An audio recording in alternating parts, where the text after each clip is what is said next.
You're listening to Bishop R.K Wasterfall, the founder and visionary of Rivers of Life Ministries International.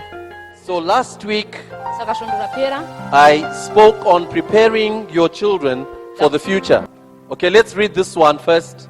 Proverbs 13:22. A good man leaves an inheritance for his children's children, but a sinner's wealth is stored up for the righteous. A good man leaves an inheritance for his children's children, but the sinner's wealth is stored up for the righteous. A good man leaves an inheritance for his children's children. Leaves an inheritance. Leaves an inheritance. And we began to try to explain that it's not enough just to leave maybe property or money or something like that.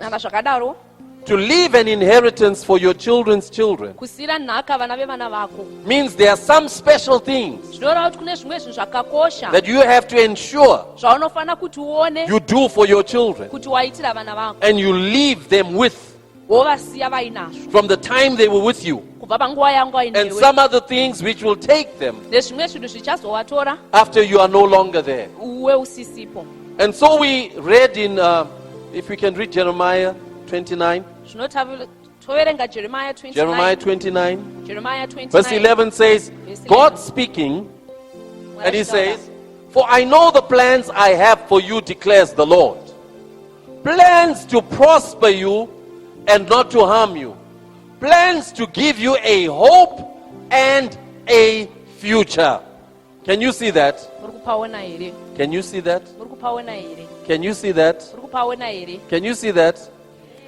God says, my plans for you are to prosper you and not to harm you. And I want to give you a hope and a future.